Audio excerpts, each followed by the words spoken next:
the Sega Dreamcast. You have probably heard its story before. It was Sega's last attempt in the console market. It was a very cool console with quite a lot of potential.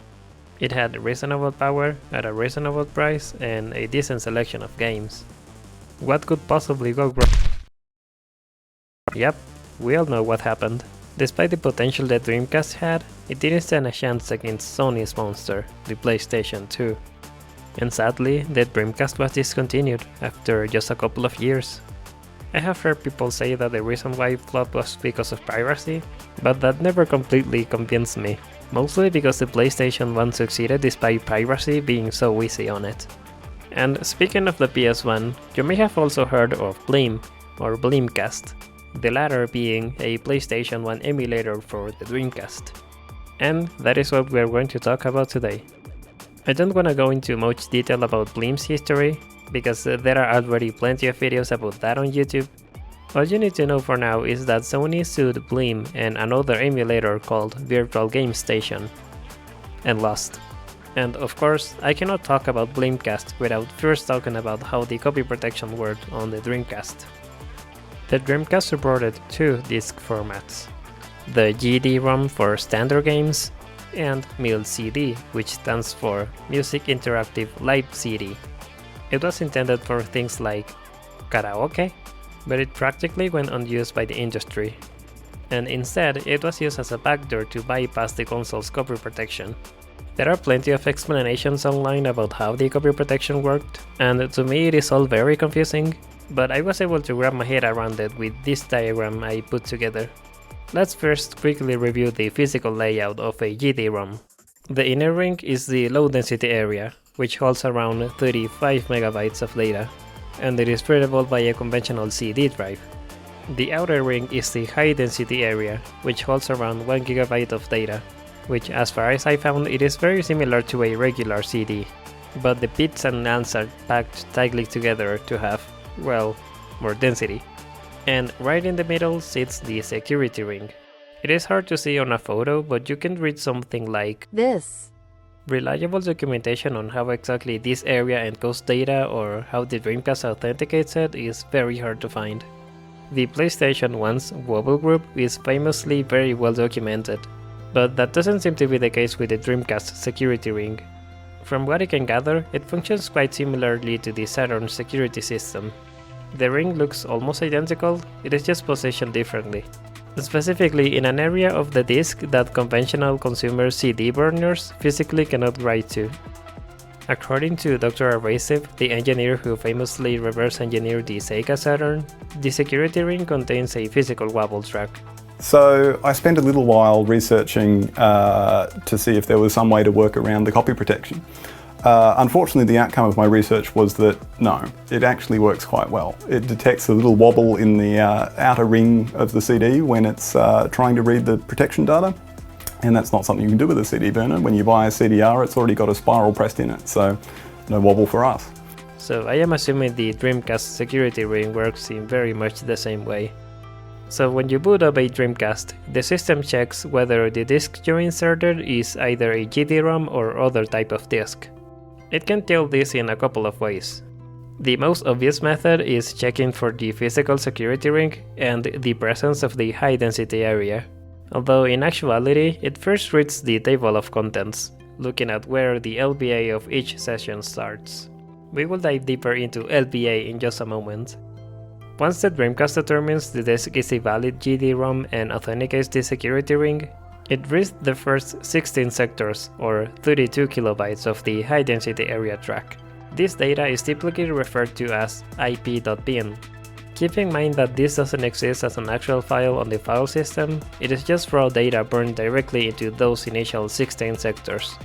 From there, IP.bin is loaded directly into memory, specifically at address hex 8C008000. The data inside IP.bin contains the game's metadata, detailing things like the release date, supported peripherals, the region, the game's title. But the most critical piece of information here is this field called boot name. This contains the exact file name of the game's main executable, which is often called firstread.bin. However, this executable isn't run immediately. First, the Dreamcast BIOS executes the bootstrap routines, often called Bootstrap 1 and Bootstrap 2. This handles displaying the mandatory Sega license screen for a few seconds, before passing control to the code that finally initializes and executes firstRead.bin. Once firstRead.bin is loaded into RAM, the Dreamcast CPU jumps directly to that memory address and the game runs normally. Alright, now let's take a look at how mil CDs are booted. There are a few requirements for a standard CD to be bootable. First, it has to be a multi-session disk. The first session usually contains around 600 kilobytes of standard CD audio. This audio doesn't contain any special code, it can really be anything. And the second session contains the actual ISO file system, but it has to be written in a very specific way.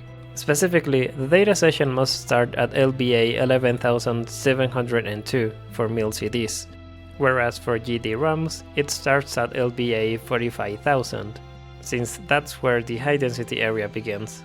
And what is LBA? LBA stands for Logical Block Addressing.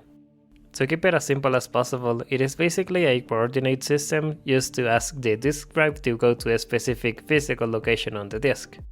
For example, if you ask for LBA 0, the disk drive will move its laser to about this location. And if you ask for LBA 45000, it will move the laser to about this location. I should also mention that as the homebrew scene evolved, some burning methods used data plus data format instead of audio plus data, but the core concept remains the same. Much like a GD-ROM, the mil CD data session also contains the IP.bin structure in its first 16 sectors, sharing the exact same layout. It tells the system the file name of the primary binary, again usually firstRead.bin, and it triggers the Bootstrap 1 routine to display the license screen. However, before control is passed to Bootstrap 2, this time there are a few additional things the Dreamcast does. Unlike a GD-ROM, the binary file on a mil CD must be scrambled on the disk. As it is loaded into RAM, the BIOS automatically runs a unscrambling routine. This was a form of obfuscation by Sega, because they knew that allowing the console to boot from a standard CD was going to be problematic. The other thing the Dreamcast does, during a mil CD boot, before control is passed to firstRead.bin, the BIOS disables the disk drive. If the software wants to read additional data from the disk later on, the program has to manually re-enable the drive. This was an interesting measure because retail GD-ROMs expect the disk drive to be already initialized by the system. So trying to boot a straight copy of a retail game as a mil CD would cause the game to crash immediately as soon as it tries to load assets. Okay, just to recap, when the Dreamcast is turned on, it checks whether the disk is a GD-ROM or mil CD. If it is a GD-ROM, this path is taken. And if it is a mil CD, this path is taken. And if none of those criteria are met, the Dreamcast simply boots into its built-in music player. This is usually what happens if the disk isn't burned properly. But hey, it is still a nice feature if you just want to listen to your favorite music CDs. Alright, with this knowledge, what do we actually need to do to make a pirated copy of a Dreamcast game? Sure, it is a proprietary format, but we know that a standard CD laser should be physically capable of reading the bits and lands of a GD-ROM. Easy enough, let's just pop one into a PC drive. We run this. And just a few kilobytes? Oh, right. There is still a way to read the high density area on a conventional PC drive by modifying the firmware. Okay, maybe we need the Dreamcast itself? Easy, we download a program to rip games, we burn it as a mil CD, we boot it up, and we can dump the game using a broadband adapter. Okay, fine, maybe we need one of those SD card adapters to take advantage of the serial port. After one Amazon purchase, it arrived, let's pop it in.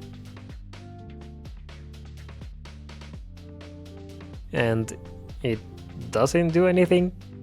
Okay, so I burned a newer version of Dreamshell. I select GD Reaper, we hit start, and... Are you serious? Awesome, now we have a fully legal dump of our game. Now, how do we actually burn it to a standard CDR?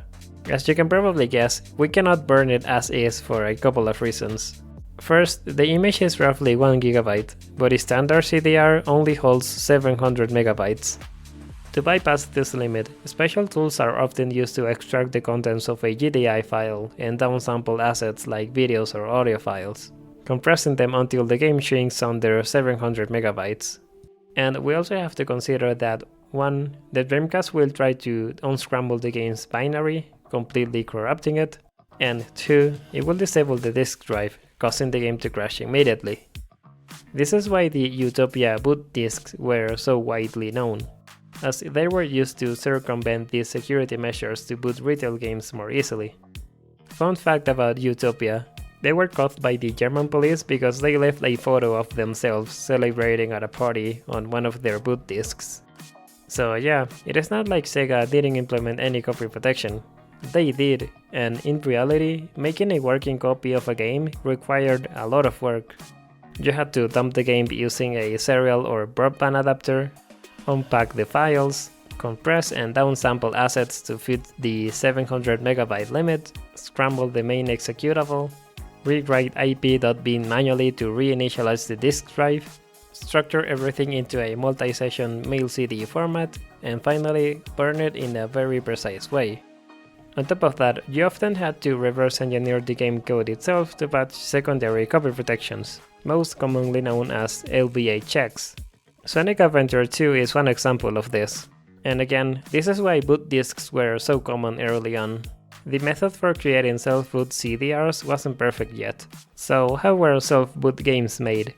Remember the Bootstrap 1 and Bootstrap 2 pieces of code in IP.bin we talked about earlier? Self-boot games added 2 functions there. One to descramble firstread.bin after it was loaded into memory by the Dreamcast, and another function to re-enable the disk drive. Sega eventually removed the MulCD compatibility from the BIOS entirely, but by that point, the damage was already done, and a massive amount of pre-patched self-boot games appeared online. And kids, this is why security by obscurity doesn't work. And of course, all of this didn't only enable piracy. A lot of third-party programs started popping up, but there is one in particular that stands out. We all know what Bleemcast is.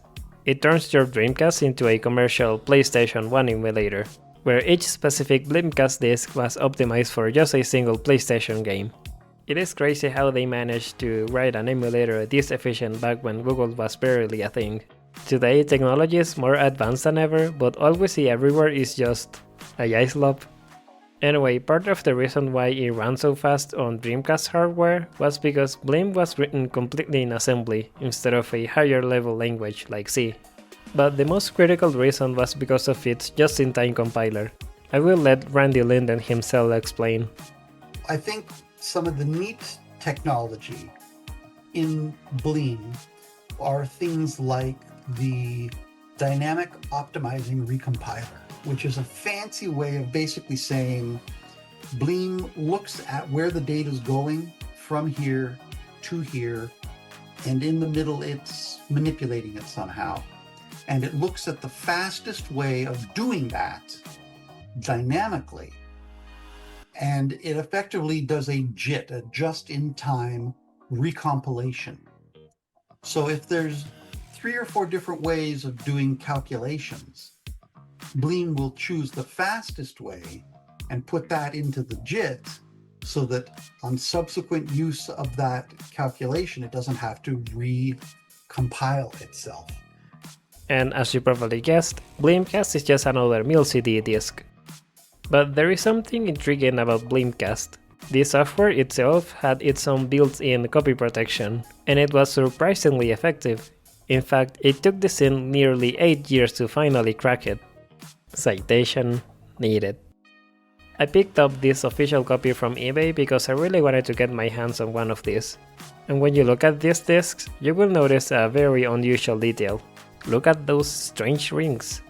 These are not scratches. Photos of these retail discs found online show the exact same ring patterns. Is this part of the copy protection? I don't own the PC version of Bleem, but images online show that those retail discs featured very similar rings.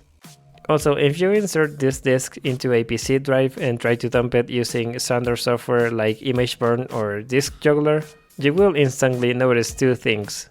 First, your drive will start making grinding noises. And second, you will see a lot of unreadable bad sectors. Were these sectors intentionally corrupted to make it even harder to dump? Once again, I will let Randy Linden explain. Bleem had a type of cracking prevention that, if I remember correctly, had very little cracked versions. If he can talk about that, it would be cool. It was cracked within a couple of days, which is unfortunate, but it did some neat things. Like I said, it had a processor detection logic, and it loaded a version for AMD versus Intel versus whatever dynamically.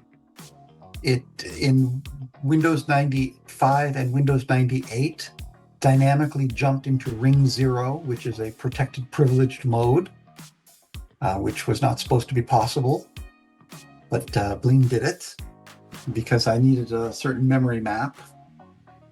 The disks on Bleem had those rings that are basically laser errors, and the software was downloadable. It was one of the first times that you basically bought the disk, but the software was downloadable, and there was a lot of things we did right at Bleem. Finding concrete information on how exactly Bleemcast's copy protection worked was very difficult, not gonna lie.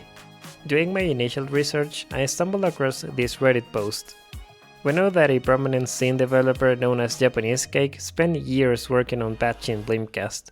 The Reddit post linked to two specific threads on the Bleemcast stock forums for deeper reading. And if you click on them... oh. Yeah, they are gatekeeping some of the information. You have to post at least 5 times on the forum to gain access to these threads. They say that they do this to prevent search engines like Google from crawling the site, which is understandable, but come on. Running into a wall like this was a bit annoying, not gonna lie. I honestly agree with this commenter right here. Anyway, I also managed to find this archived thread where Japanese guy breaks down part of Bleemcast security, giving us a lot more insight into how the system works. I will be coming back to this in just a moment. Now, don't ask me how, but I managed to track down a cracked version of Bleemcast for Metal Gear Solid, with the security checks stripped out. Compressed into a zip file, it is only about 25 megabytes. Uncompressed, it jumps up to 145 megabytes. And by the way, you cannot burn it into a CDR as is. It requires very specific unintuitive parameters inside this juggler to actually make it work. When I extracted the patch Bleemcast CDI, I found that the executable doesn't actually have a standard file name. And even weirder, in ip.bin, the boot name is simply labeled as hex A0. This to me is an attempt to further obfuscate things. I also found this Bleem4DC config file. It contains a list of hard-coded PlayStation title IDs, essentially a whitelist of compatible Metal Gear Solid discs. And the actual binary is only 85 kilobytes. And this config file is just 1.4 kilobytes. So why on earth is the uncompressed CDI image 145 megabytes?